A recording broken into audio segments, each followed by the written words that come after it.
welcome to the Courageous Self-Care podcast. I'm your host, Christina Marlette.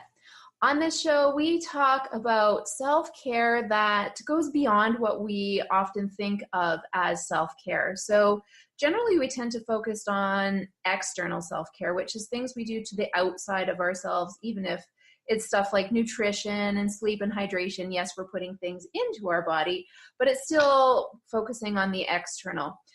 And when I get really excited about self-care, it's when we talk about the internal stuff, because for years I was seeking more energy. And my mom would say, I don't get it. Why do you want more energy? You're positive, you're optimistic. And I just knew that there was something beyond what I was seeking. And I was working out and I was eating well and I was focusing on all the stuff that I thought would give me energy, but it wasn't producing what I wanted. And it wasn't until I discovered the world of personal development and started taking deep dives into the unknown, murky territories of my inner world that I found that overflowing energy. It made such incredible transformation. And over the last 10 years, it's just been so powerful that I feel compelled to not collect as much information, but to disseminate what I've learned. And so I've broken that information up into 12 foundational skill sets of courageous self-care. And that's what I love to share with people, whether I'm speaking or doing this podcast or writing my blog, which happens once in a while. I just love talking about how everything can transform. Generally, we need a guide for that. It's not somewhere you can venture forth on your own because you don't know what you don't know. And so I'm here for you, and I love to have guests on the show who do the same kind of thing and set an example. So today I have with me Julie Hodge. Julie, welcome to the show. Thank you for having me, Christina. I'm so glad to have you here. And we're almost neighbors. Julie's just in Okotoks, which is south, yes, of Calgary. Calgary, yeah. Yes. So Julie, tell us a little bit about who you are and what you are up to these days. I would love to. All right. So I am, in terms of the education background, a kinesiologist and a certified personal trainer with Reiki level 2 certifications as well, and a bunch of other certificates here and there. But I've spent the last 27 years working with individuals, predominantly women, in terms of fitness and overall health and wellness, looking from the inside out, right? So identifying the bigger holistic picture of what can we do on the inside first, because you can change the outside, like you mentioned in your intro, as much as you want, but until those two things talk to each other and merge together, you don't really get the results that you want. So recently, I created the pro-aging programs for women over 40, because I believe midlife is kind of a gray area where, you know, you're in your 20s and 30s and there's a whole bunch of information and answers about that, and maybe, you know, senior years, but that kind of area in between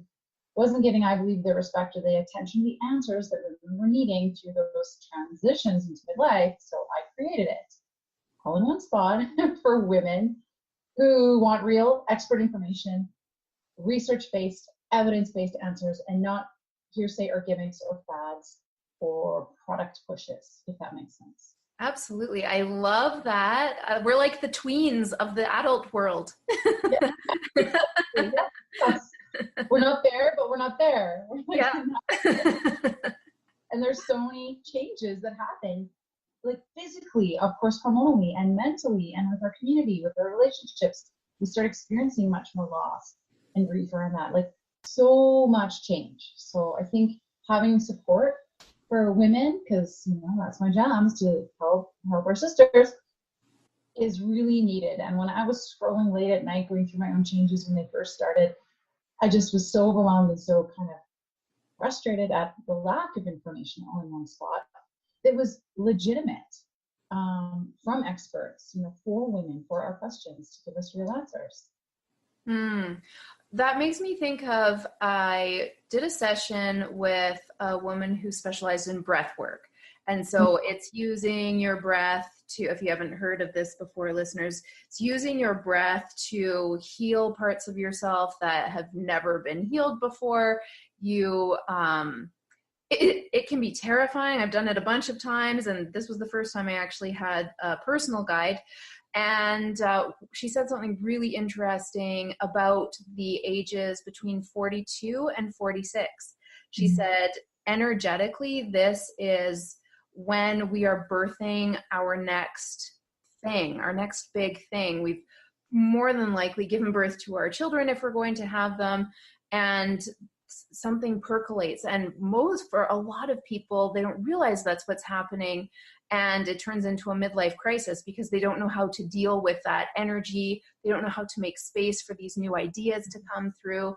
And so I love that you're really targeting and focusing on this area and giving solutions to questions that probably your clients didn't even know they had in the first place. You're actually giving me goosebumps. And my heart started pounding because you hit the nail right on the head. And I was in that age range. I was 43 when I had my daughter, one and only daughter. Lots of changes started happening. And I always remember something I heard that Brene Brown said, which is about sort of that midlife time, where if we don't listen to that call, if we don't listen to what our soul is trying to tell us, it keeps like banging us over the head until we do. And you can't ignore it. You can't run from something that's going to get you eventually. Yeah.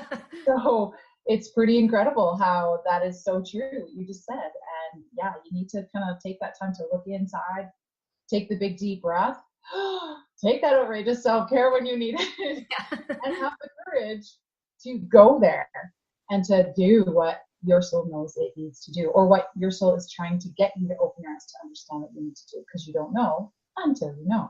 That's right. Oh, you gave me the goosebumps back. And I call them truth bumps. So we're just marinating in the truth here. It's powerful, isn't it? It is. So, Julie, I love to get guests on the show to share your current favorite self-care practice. And I say current because we change. And what worked for us 10 years ago is probably different from what is working for us now. And even a month ago or a week ago, it can change. And it was when I gave myself permission to be malleable in my self-care that things really opened up. I don't have to do the same thing every day as long as I'm doing something. So what is your current favorite self-care practice? Okay. Am I allowed to say sleep? Absolutely. Yes. I'm going to have to be 100% honest here. That is first and foremost my primary self-care activity right now. It is where I kind of create my life around the ability to do what I need to do to get a good sleep. And because I know what happens to me when I don't. Life is so different after 1 or 2 nights where it's a broken or a shorter sleep. And we know science tells us the importance of sleep. And that is definitely number one. Absolutely, above all. I think that's so valuable for people to hear that, because we can get into this weird cycle of bragging to other people how little sleep we can get by on. And that just doesn't serve us at all. Like, I know that sleep varies for different people, and yet we do need to prioritize sleep. Like, our brain without sleep it can't function. We can't even do math. And it's not just about, laying in bed from, 10 until 6. That doesn't mean you've slept. I mean, I'm talking about like the deep restorative sleep, and what that takes, whether it's looking at anything that your body is missing that you need to improve within it, whether it's changing your bedtime routine to avoid certain types of light, like the blue light scourge of our modern day society, whether it's sleepy time tea or reading instead of watching, interruptions, like whatever it is, it's for that quality restful sleep, right? Mm-hmm. Yeah, and I love what you're saying, to prepare yourself for that sleep. That's a whole slew of self-care in there, deciding and experimenting with what is your nighttime ritual that will give you the richest sleep experience, so that when you wake up, you are rested and refreshed and rejuvenated. So it sounds like at a certain point you've experienced life without sleep, and then you made some changes. Is that true? Absolutely, yeah. And first of all, it was, of course, having a child. Yes.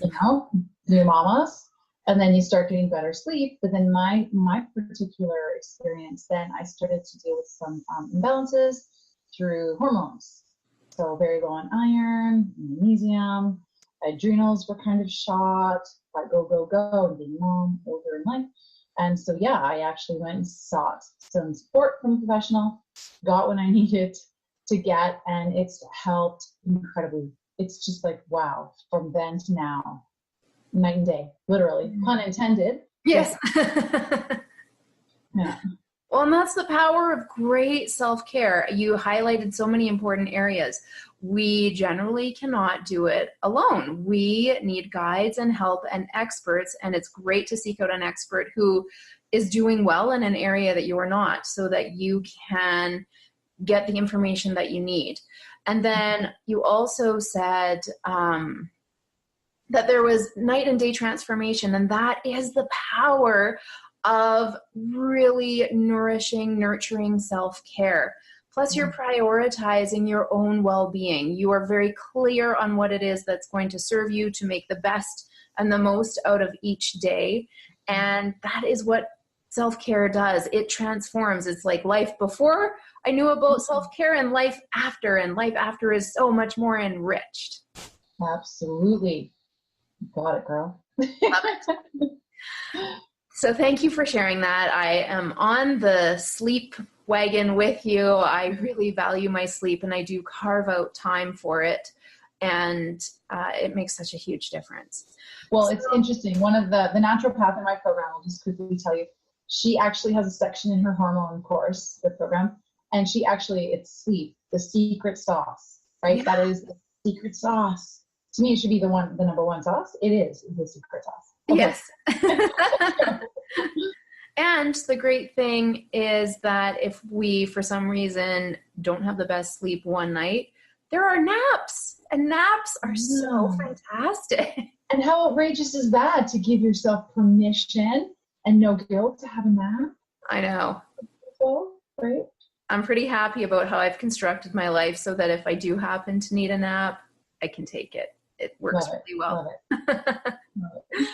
All right, so we're going to move into part 2 of the interview. And in this section, I love to get my guests to share a story of courage. And just to preface that a little bit, there's so many reasons I love hearing and sharing stories of courage. The first one is that, as Brene Brown says, courage is contagious. And I meet a lot of women who say, well, I'm not courageous. I don't have any stories of courage. And I say, you're wrong, because everyone has courageous acts every day. It might not be sailing the entire ocean, but we make choices to move through fear on a regular basis. And then if you really have no stories of courage, it means you're probably blocked and stuck, and it's time to face some of those fears. But what I love also about hearing these stories of courage is that it gives us ideas. It gives us proof that courage is worth it. It gives us permission to go for our dreams when we hear that other people have done the same thing. And it gives us inspiration. So, Julie, I would love to hear your story. Okay. Well, like I mentioned to you just before we started, it is hard to choose sometimes, because there are so many stories of courage in our daily lives. Having a baby, that's a huge courageous event right there. I agree. That was my fear. I got over it. Anyways, I would say the biggest, I guess the most life-shifting story I will share is about 10 years or so ago now, about a dozen years ago now, 10 plus. I hit the darkest, most lowest point of my life. There wasn't really any particular reason for this dark moment or this dark point in my life, but it happened.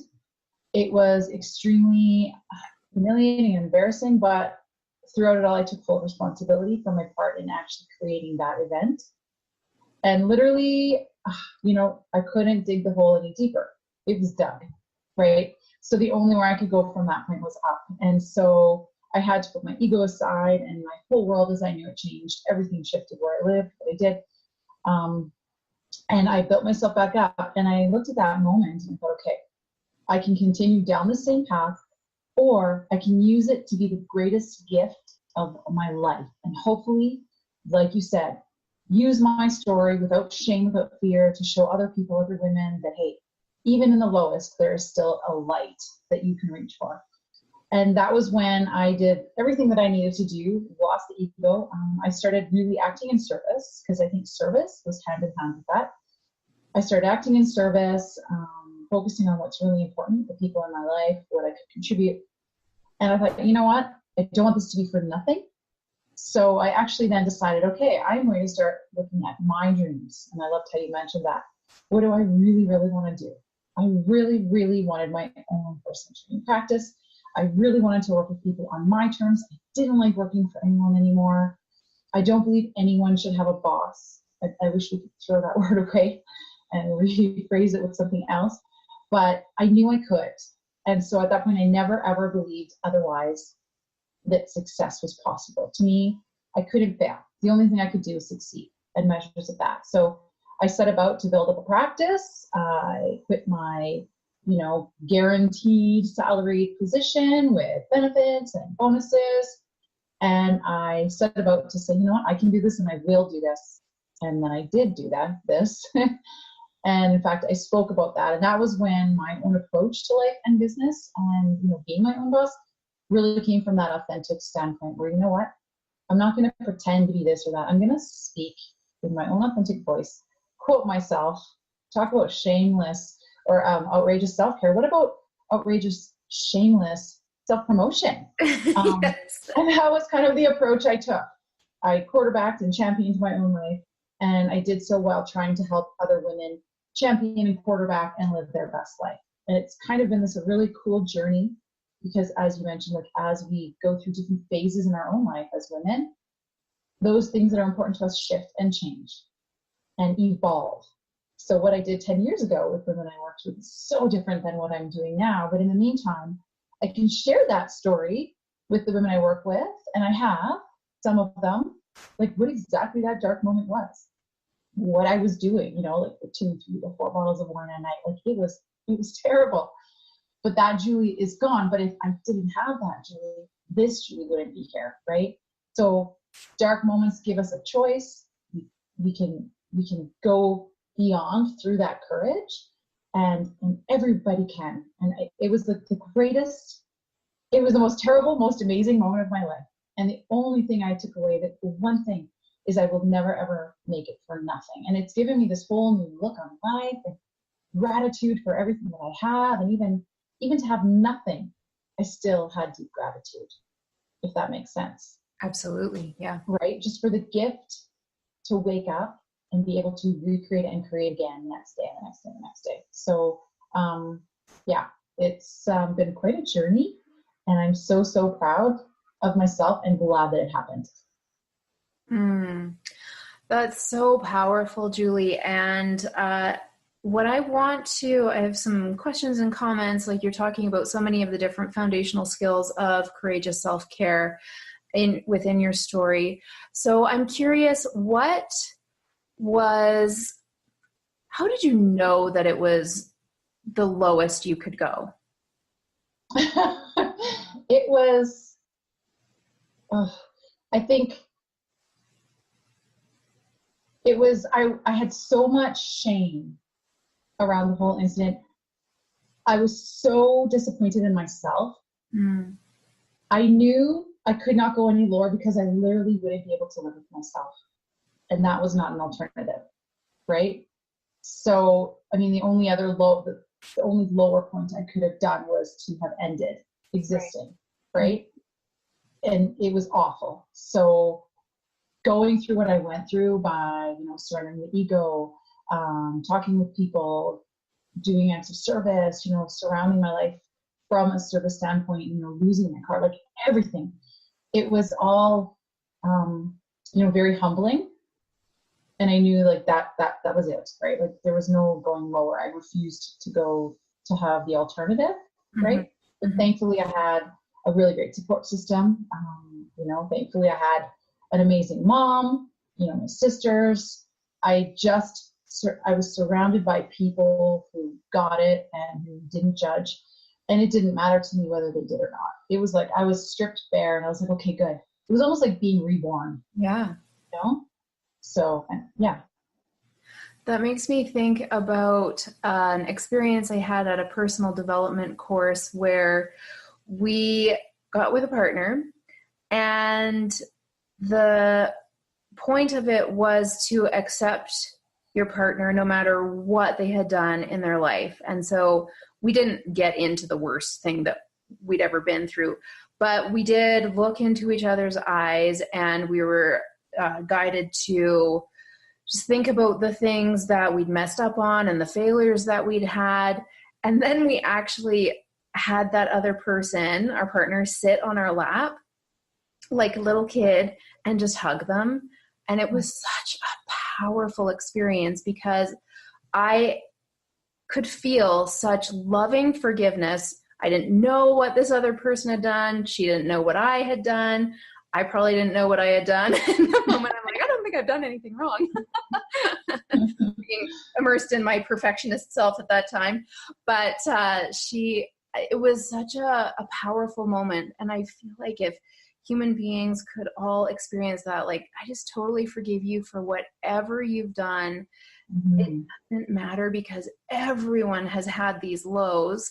Mm-hmm. And to be able to experience that loving forgiveness. And it sounds like you had this support network who could do that for you. And that's one of the elements of, it was one of the mistakes people make with self-care, is thinking that you have to do it all by yourself. There is no self-care that happens all by yourself. The best self-care happens in community because we're not individual islands. We are immersed in a sea of humanity. We're meant to connect with each other, and helping each other through these lows and the highs is what makes life worth living, I think. Yeah, absolutely. And you know what, Christina, as you're talking and after I just shared that, I have to tell you that the most courageous thing that I've ever done was just share that with you, because I know so many people are going to listen. So now it's public. Like, you know what I mean? That was pretty okay. Good for you, Julie. And I love that. Like, I think the guests on this show are truly remarkable people. And I love how you and other guests step up to the plate. Like, you shared something that was terrifying to share. I've had other guests do the same. You're modeling the liberation that happens from speaking your truth and being authentic and saying, like, this is who I am. It's not all the trailer. It's not all the shiny, glossy stuff. Stuff has happened, but the amazing thing is that's true for every single human being. We just often don't open up those curtains and let people peek into the humanity. Because it gives everybody else permission. Yeah. To be okay with falling down and making mistakes and not being perfect. Life is not Instagram snapshots, you know, right. Like the latest thing. There's so much more that we don't see. So I like sharing it. I don't mind sharing it. That was scary. I've been in the media all week. It's not going to lie, that was a little scary. But I love that people will learn it. And if it helps one person go, hey, you know what, I'm awesome, regardless of what, you know, might have happened in the past. And even because of what has happened in the past. And to turn it into something positive, to actually then go out and make good of it, yes. You know, and have it be for such a good reason. Because the one thing I always think about is, if I'm sitting there, you know, the deathbed, or sitting there one day and I'm on my deathbed, you know, what do I really want to remember and be proud of? I mean, my family, my daughter, that goes without saying. From there, it's, was I able to touch or help or put something positive out there into the world?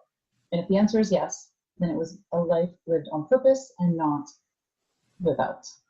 Absolutely. I wholeheartedly agree. And I feel like the reason that we go through these immense challenges is to, number one, expand our own soul's experience, and number two, to help other people who are heading down the same path or who have experienced the same thing so that they suffer less. And you know, that actually, you made me think about something that just struck me, is that I always talk about, you know, one of the things he says, would you trust a butcher who didn't eat meat? You know, would you trust a hairstylist who had never had her own hair cut? Like, you will trust someone who's been through what they are trying to help you through more than someone who has no clue, right? someone who has struggled with body image or, body dysmorphic disorder, they'll understand those unique struggles and the mental part of that more than someone who hasn't. So, we teach about, what we are about kind of thing. And I believe truly when we go through those huge, at the time, awful low moments, they help us to support those people who are going to be meant to be in our path in the future. The right people hear the right message at the right time. Exactly. So the last question I have for you about the story of courage, Julie, is I'm curious about what your self-talk sounded like as you were heading down into that darkness and that hole, and then how it shifted as you started to build your way and climb your way out. It was, if I could even hear myself talk at that time, right? It was so clouded with stuff, but it was just very depressed. It was not feeling comfortable in my body, in my skin, feeling very, low energy and just depressed, and kind of I hermited up at home a lot, and I kind of was isolating myself from various social events and things like that. But the self-talk was just, when I did hear the talk, it was very self-defeating. Just there was a part of me that knew I could do better, and then would beat myself up for not. And every day I was like, oh, today's a new day. I'll do it better today. But then you don't. And then it's that cycle, that destructive cycle. And then on the other side of that, coming out of that hole, the self-talk was like, I can, I will, I am. Yes.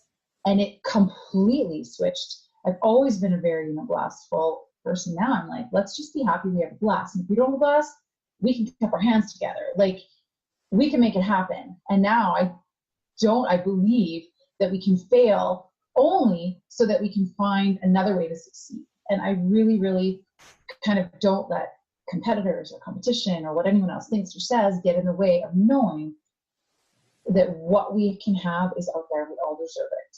We're all born to deserve nothing but the best. And I really, truly believe that. So that's how the self-talk changed. Yes, thank you. That was a great answer. And I like to get into the nitty-gritty just to help people understand and notice, like, maybe that's going on for some of you. And so that self-talk, you might not even be hearing it. Like Julie said, it can be so regular that you're so regularly programmed that you're not even listening. It's just there, and it's self-defeating. And I love how you said that even at the darkest place, gratitude was so important and powerful. And that is one of the foundational skill sets of courageous self-care, is that gratitude changes everything. There is always, always, always something to be grateful for. But it does take courage to tune into that, because our mind is programmed. We have more neurons that focus on the negative because we needed them for survival than we do to look at the positive when we create habits. And if we're stuck in that negative cycle, all we're going to hear is that negativity. So to change one thought into gratitude, it takes tremendous energy and effort and courage. And then as we do that, we know that we can, and we can do it more and more, and we can actually transform those neurons that are programmed to focus on the negative into neurons that are programmed to focus on the positive. It takes work, it takes courage, it takes persistence, and it is possible, just how you're saying here. But it's worth it. Mm-hmm. Absolutely. Mm-hmm. So Julie, I'm sure people are curious and want to know more about what it is that you offer and what it would be like to work with you. So where can they find you online? There's two options depending. They can find me, my website for the pro-aging programs, which focuses on women in midlife and all of those areas, is www.courageousself-carepodcast.com. And just sort of an FYI that coming in January, we are launching a signature program entitled Midlife Transitions that will take a deeper dive into some of those changes. And the other site would be www.juliehodge.ca. And that's for the one-on-one coaching, personal training online, or if you're living in the area that I do offer with women as well. Beautiful. And you mentioned that you have some free gifts on your website. Yes, I do. There's a lot of free goodies on the Pro Aging Programs website. There's a 3-minute breathing exercise. Hands down, the most incredible thing. It's downloadable, so you just have to log in, create an account with your name, email address, and then you can access it, download it. There are are other webinar replays in there. We just did one today on frazzling through the holiday season to keep the cortisol levels down. There's a lot of stuff, free workouts, and it's always being added. So you can kind of log in and kind of keep updated with what's happening on the site. That's awesome. I deeply encourage you to access at least that breathing exercise because, well, breathing is life, and the way that you breathe is so indicative of how you're living your life. And if you can take 3 minutes to give yourself the gift of full inhalation and full exhalation and concentration and focus, wow. I remember a long time ago, my husband had a book about breathing, and I saw it lying on our bed. I'm like, a whole book about breathing?